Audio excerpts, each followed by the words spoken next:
নদীর পানি তখন বরফের মতো ঠান্ডা, চারপাশ নিস্তব্ধ, শুধু পানির শব্দ।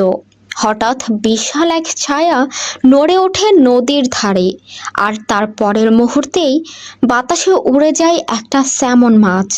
এটাই গ্রিজলি বিয়ার, উত্তর আমেরিকার বন্য অরণ্যের সবচেয়ে শক্তিশালী শিকারীদের একটি। গ্রিজলি নামটা এসেছে তাদের লোমের রং থেকে। বাদামি লোমের আগায় হালকা ধূসর কিংবা সাদা ছোপ থাকে।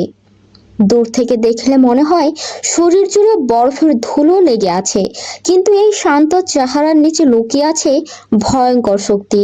একটি পূর্ণবয়স্ক গ্রিজলি ঘন্টায় প্রায় 60 কিলোমিটার গতিতে দৌড়াতে পারে। মানুষের জন্য পালানো প্রায় অসম্ভব। তারা দাঁড়িয়ে গেলে উচ্চতা প্রায় 8 ফুট, যেন চলন্ত একটা দেয়াল।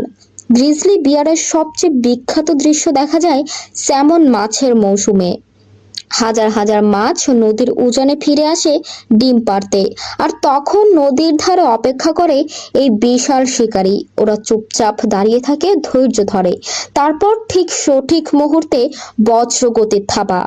এক আঘাতেই মাছ উঠে আসে পানির বাইরে, কখনো আবার সরাসরি পানিতে ঝাঁপ দেয়। ঠান্ডা নদীর ভেতরেও তাদের গতি যেন কমে যায় না। গ্রিজলির শরীর শুধু শক্তিশালী নয়, খুব হিসেবিও। কাঁধের উঁচু মাংসপেশির কুচ মাটি খুঁড়তে সাহায্য করে। ধারালো নখর দিয়ে সহজেই গাছ ভাঙতে পারে। খাবারের খোঁজে মাইলের পর মাইল ঘুরে বেড়ায়। তবে এরা সাধারণত একা থাকতে পছন্দ করে, নিজের এলাকায় অন্য কাউকে সহজে সহ্য করে না। কিন্তু মা গ্রিজলি একদম আলাদা। বাচ্চার নিরাপত্তার জন্য সে মৃত্যুর মুখেও ঝাঁপিয়ে পড়তে পারে। শীত নামলেই শুরু হয় তাদের দীর্ঘ হাইবারনেশন। গভীর ঘুমের সেই অন্ধকার গুহাতেই জন্ম নেয় ছোট ছোট শাবক। বাইরের পৃথিবী তখন বরফে ঢাকা, আর গুহার ভেতরে নতুন জীবনের নিঃশ্বাস। গ্রিজলি শুধু শিকারী নয়, পুরো বন্যভূমির ভারসাম্যের অংশ। মৃত প্রাণী খেয়ে বন পরিষ্কার রাখে, শিকার নিয়ন্ত্রণ করে, প্রকৃতির চক্র ঠিক রাখে। তবুও মানুষের বিস্তার ধীরে ধীরে তাদের জগৎ ছোট করে দিচ্ছে।